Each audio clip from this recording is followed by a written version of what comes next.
चे मुख्यमंत्री आहेत त्यांच्या अंगात भूत संचारलेले आहे. जणू काही महाराष्ट्रामध्ये माणसं राहतच नाहीत. महाराष्ट्राला अस्मिता, स्वाभिमान, हिम्मत, धमक, शक्ती काहीच नाहीये.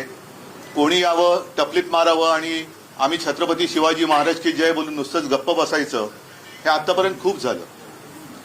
महाराष्ट्र हा छत्रपती शिवाजी महाराजांना मानतोच, हे काय वेगळं सांगण्याची गरज नाही. आणि त्यांचा अपमान झाल्यानंतर मुळमुळीत प्रतिक्रिया दिल्या जात आहेत. त्या कोणाकडनं दिल्या जात आहेत? ते ज्यांनी त्यांचा अपमान केलाय त्यांच्याच पक्षातल्या काही लोकांकडनं दिल्या जात आहेत. गेले काही दिवस आपण बघतो आहोत की एकूणच देशामध्ये एक दोन महत्वाच्या विषयावरती चर्चा व्हायला पाहिजे आणि ते तशी व्हायला लागलेली आहे. त्यातलाच आजचा मी तिसरा विषय मांडतोय. एक म्हणजे मी काल परवाकडे शिवाजी मंदिरच्या माझ्या छोट्याशा भाषणामध्ये बोललो होतो की आपल्या देशाचे कायदे मंत्री यांनी देशाच्या न्यायालयातील न्यायमूर्तींच्या नेमणुकींवरतीच प्रश्नचिन्ह उभं केलेलं आहे. ती पद्धत ही अपारदर्शक आहे असं त्यांचं मत आहे आणि त्या नेमणुकीचे अधिकार हे पंतप्रधानांकडे पाहिजेत असं ते म्हणालेले आहेत. दुसरी एक केस सुप्रीम कोर्टात सुरू आहे. त्याच्यात निवडणूक आयुक्तांबद्दल कोणी अपील केलेलं आहे त्याच्याबद्दल किंवा चौकशी केली त्याच्याबद्दल न्यायमूर्तींची मतं आपण वाचतो आहोत. आणि न्यायमूर्तींचं मत स्पष्टपणाने ते काल परवाकडे आलेलं आहे की या देशाला सेशनसारखा निवडणूक आयुक्त पाहिजे की वेळ पडलीच तर अगदी पंतप्रधानांवरती जरी कारवाई करण्याची वेळ आली तरी तो मागे हटता कामा नये. आणि मग त्यांनी असं म्हटलेलं आहे, असं मी वाचतोय की निवडणूक आयुक्त नेमण्याची पद्धत सुद्धा तपासायला पाहिजे आणि गरज वाटली तर बदलायला पाहिजे. मग माझं मत आणखीन थोडं पुढचं जे तिसरा मुद्दा जो म्हणालो तो हाच आहे की आजपर्यंत आपल्या देशाला आता 75वा हा स्वातंत्र्य दिन आपण पाहिला. 75 वर्ष आपल्या स्वातंत्र्याला झाली.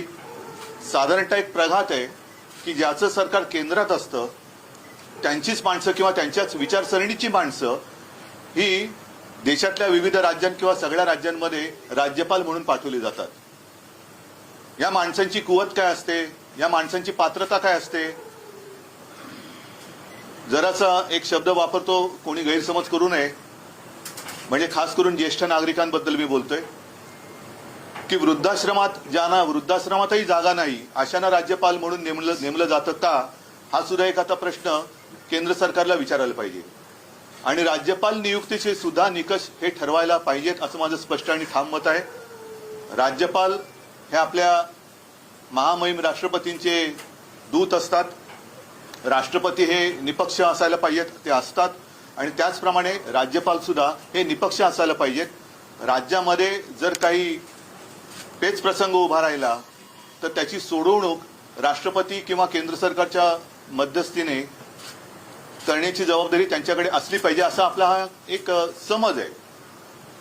मात्र ज्यांचं सरकार केंद्रात असतं त्यांच्याच विचारसरणीची माणसं ही राज्यात राज्यपाल म्हणून पाठवल्यानंतर राज्यपाल जे काही बोलतात ते मला असं वाटतं गांभीर्याने घेण्याची गरज आहे. कारण आपले राज्यपाल तुम्हाला माहिती आहेत, आता त्यांना मी राज्यपाल म्हणणं हे सोडून दिले कारण राज्यपाल पदाचा मी नेहमी बहुमान करत आलो, तो यापुढेही करेन.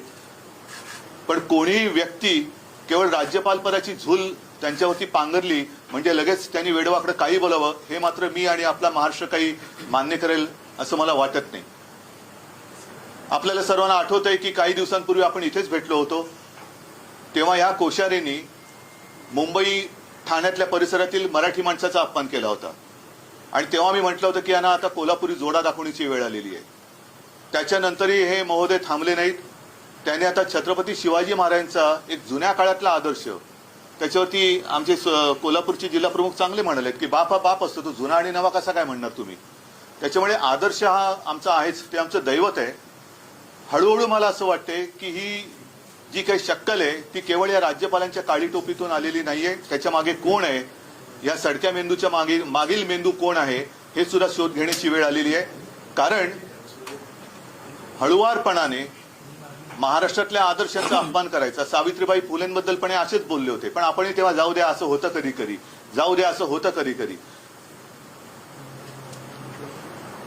सातत्याने अपमान करत राहायचा आणि हळुवारपणाने महाराष्ट्राच्या मनातले, महाराष्ट्राच्या रक्तात भिनलेले आदर्श पुसून टाकून मग आपलीच जी भाकड म्हणजे त्यांची जे काही नेते मंडळी आहेत त्यांचे आदर्श म्हणून एक प्रतिमा जनतेच्या मनात बिंबवण्याची आणि ठसवण्याची ही त्यांची जी काही सतत चाललेली वृत्ती आहे किंवा चाल आहे, हिचा आम्ही निषेध तर केलेलाच आहे. गावोगावी त्यांच्या प्रतिमेला जोडे मारलेत. कोणीतर मी असं पाहिलं त्यांचं म्हणजे एक धोतर घेऊन जाळलं वगैरे, ह्या सगळ्या गोष्टी झाल्या.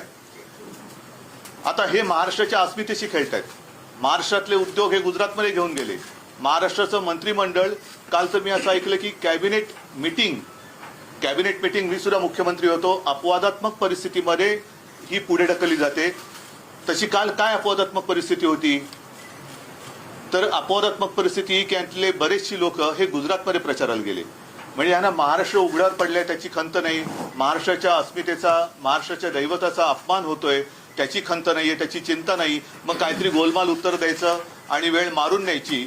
त्यात आणखीन भर म्हणजे ज्या विचारसरणीची मी व्यक्ती म्हणालो त्याच विचारसरणीचे म्हणजे भाजपाचे प्रवक्ते, ते कोण त्रिवेदी का काय, सुधांशू, म्हणजे एकदम असं खोकल्यासारखं वाटतं सुधांशू, तर ते त्यांना एक उबळ आली आणि ते पण काहीतरी बोललेले आहेत. म्हणजे हा, मी आता पक्षाबद्दल बोलावं का त्यांच्या विचारसरणीबद्दल बोलावं हा शोध तुम्ही आणि आम्ही सगळ्यांनीच घ्यायला पाहिजे. की महाराष्ट्राचा सातत्याने अपमान होतोय. त्याच्यामध्ये आता महाराष्ट्रातल्या गावांवरती कर्नाटकचे मुख्यमंत्री दावा सांगतायत. हा एक महत्वाचा मुद्दा आहे. कारण आज महाराष्ट्रामध्ये ईडी सरकार किंवा खोके सरकार किंवा मिंधे सरकार आहे. या सरकारला मुख्यमंत्री आहेत का काही कळत नाही. कारण मुख्यमंत्री कधी बोलतच नाहीत. त्यांना विचारलं तर ते सांगतील मी काळजी करू नका, पंतप्रधानांना मी सांगितलेलं आहे. पंतप्रधान म्हणाले त्यांनी 40 गावं घेतली तर घ्या, आपण पाकव्याप्त काश्मीर जिंकल्यानंतर 100 गावं आम्ही महाराष्ट्राला देऊ, असे ते कदाचित सांगू शकतील. पण त्यांच्याकडनं काही अपेक्षा नाहीच आहे. उपमुख्यमंत्री नेहमीप्रमाणे सारवासारव करतायत. पण सांगण्याचा मुद्दा काय की पक्षाचे किंवा राज्याचे मुख्यमंत्री, विशेषतः भारतीय जनता पक्षाच्या अखत्यारीतले, हे त्यांच्या वरिष्ठांच्या मर्जीशिवाय काही बोलू चालू शकतात का?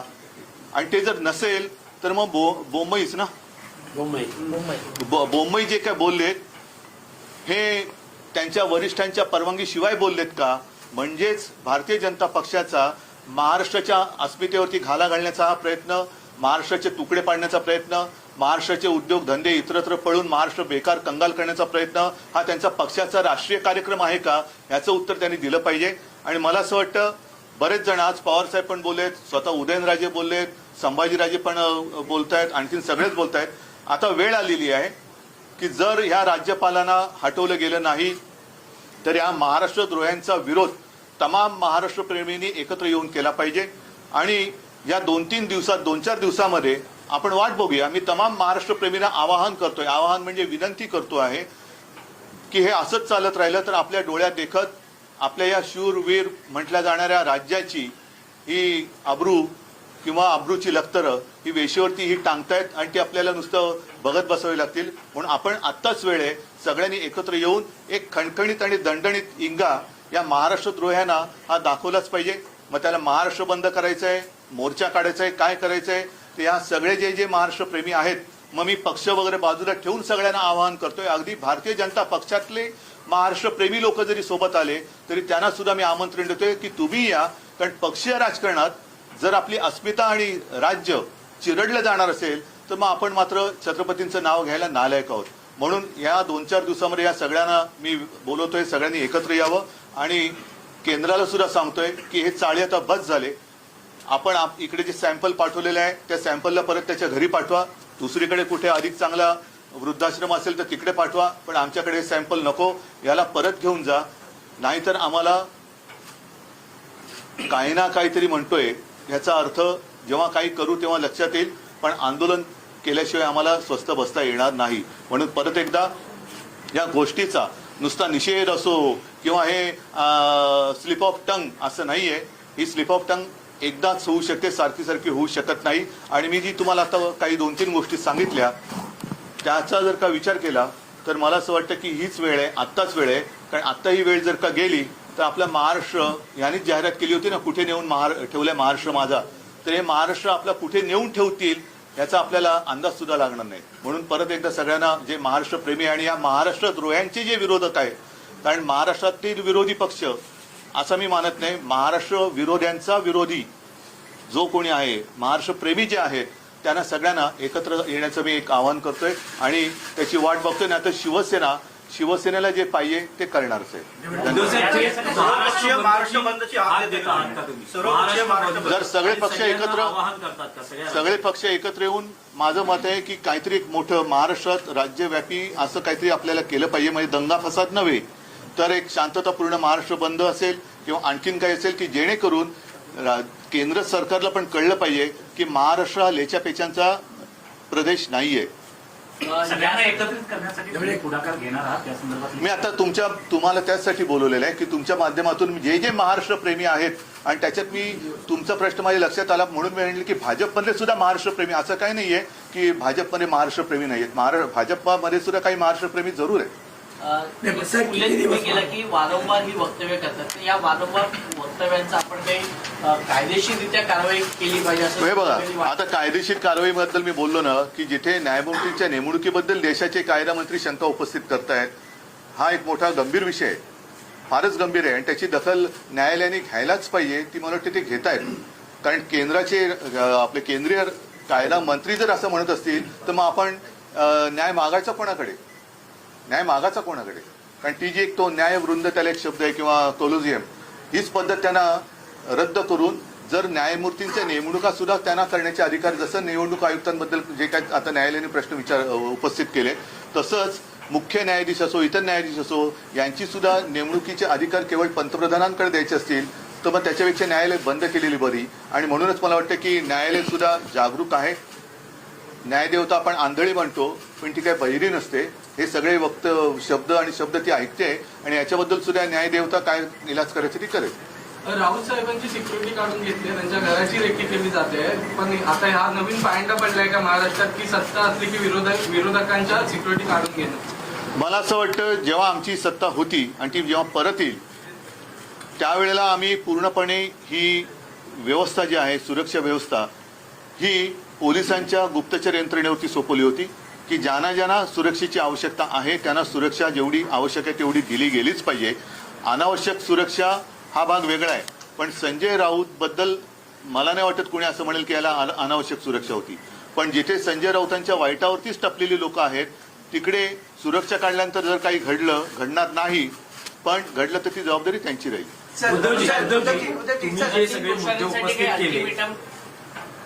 तुम्ही सगळे जे मुद्दे उपस्थित केले आणि महाराष्ट्र बंदची तुम्ही त्या दृष्टीनं भूमिकाही व्यक्त करताना दिसतात.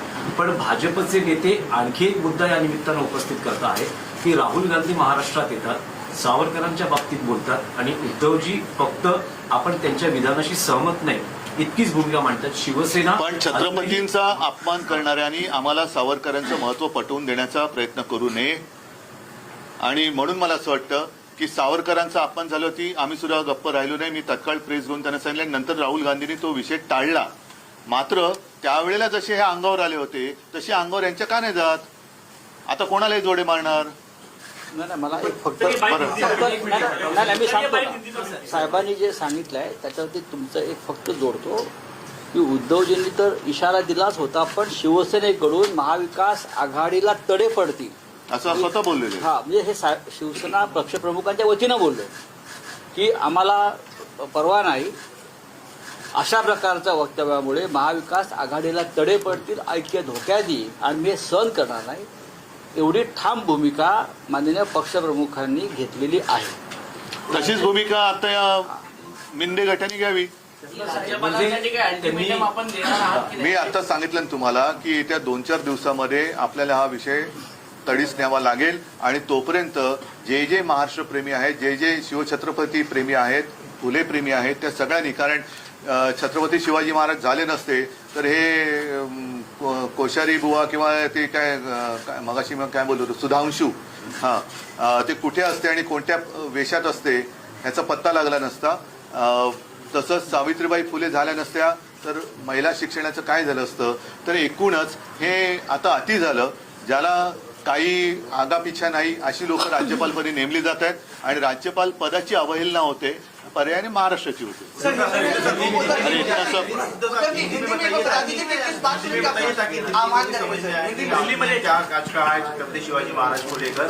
नहीं, मैंने जैसे अभी कहा कि पिछले कुछ दिनों में हम लगातार ये देख रहे हैं कि महाराष्ट्र का अपमान होते जा रहा है। एक तो जब से ये मिंदे सरकार महाराष्ट्र में आई है उसके बाद लगातार सिलसिला जारी है कि महाराष्ट्र से एक एक करके उद्योग बाहर जा रहे हैं, उद्योग बाहर जा रहे हैं, इसमें कमी पड़ रही है। इसलिए हमारे जो राज्यपाल महोदय, मैं उनको राज्यपाल महोदय नहीं कहूँगा आपसे, क्योंकि राज्यपाल पद का आदर करना चाहिए और जिसका आदर मैं करता हूँ, लेकिन इस व्यक्ति कोश्यारी बार बार महाराष्ट्र के खिलाफ या महाराष्ट्र का अपमान करते जा रही है। कुछ दिनों पहले उन्होंने हमारे सावित्रीबाई फुले के बारे में कुछ गलत कहा, उसके पहले मुंबई ठाणे में रहने वाले मराठी लोगों का अपमान किया, और अब तो हद हो गई। हमारे जो दैवत है छत्रपति शिवाजी महाराज, उनको उन्होंने पुराने आदर्श कर उनका उल्लेख किया। ये पुराना आदर्श क्या होता है? और इसलिए हमारे जो जिला प्रमुख है, मुझे लगता है कोल्हापुर के जिला प्रमुख, उन्होंने एक अच्छा मिसाल दिया। उन्होंने कहा बाप तो बाप होता है, नया बाप पुराना बाप ये क्या चीज होती है? तो ऐसे जो लोग होते हैं इनको तुरंत यहाँ से हटाना चाहिए। और मैंने जैसे कहा कि अब एक दो विषय पर विवाद या चर्चा हो रही है।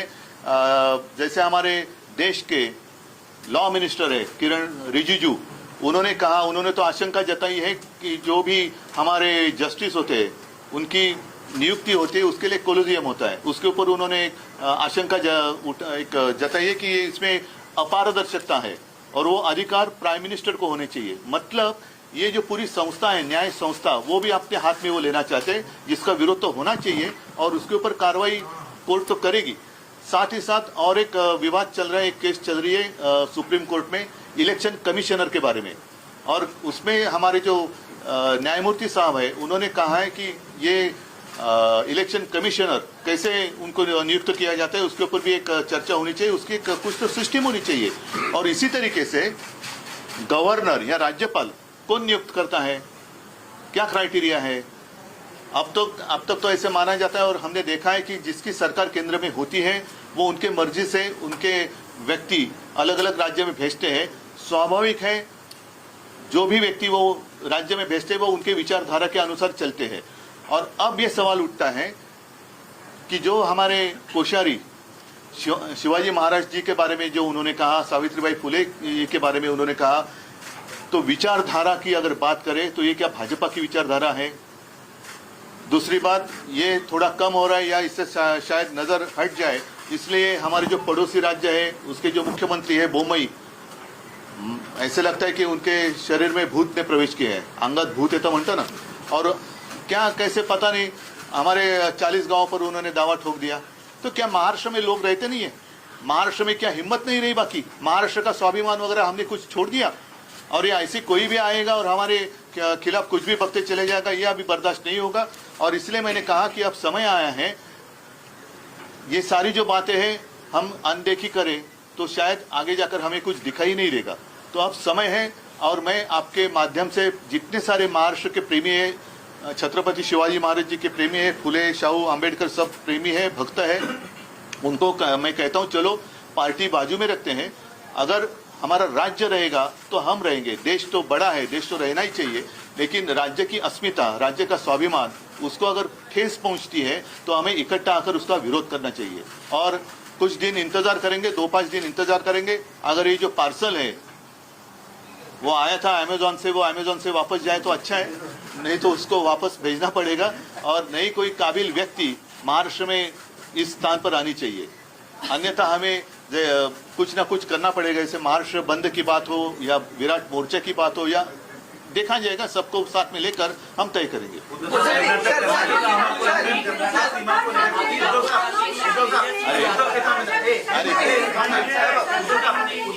कर्नाटक सीमा को लेकर लगातार बयान आ रहे हैं। अरे एक मिनट आएगा ना, सोलापुर से लेकर अक्कलकोट भी मांग रहे हैं, जबकि कुछ गांव मांग रहे हैं। अब केंद्र में और एक मिनट दोहराइए को लेकर वहाँ के मुख्यमंत्री लगातार बयान दे रहे हैं।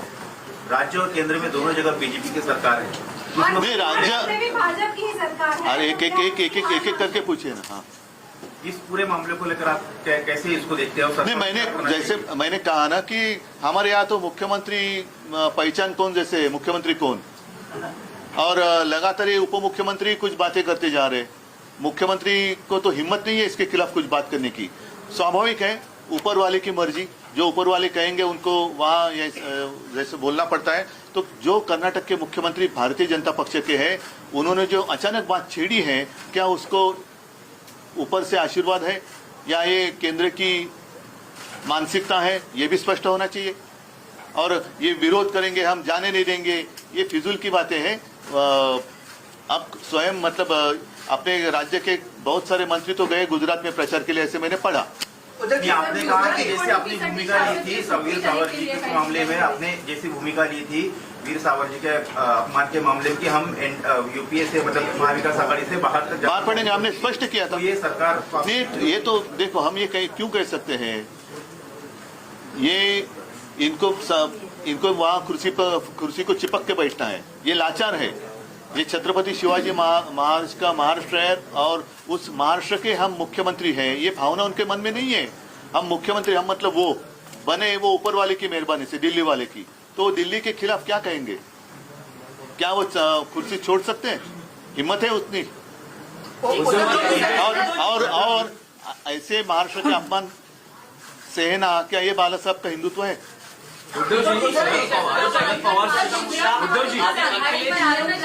सुट्टी जाहीर करण्यात आली आहे त्याविषयी गुजरात निवडणुकीसाठी नाही, मला कळतच नाही की हे महाराष्ट्राचे मुख्यमंत्री आहे, महाराष्ट्र सरकार आहे का गुजरात सरकार आहे.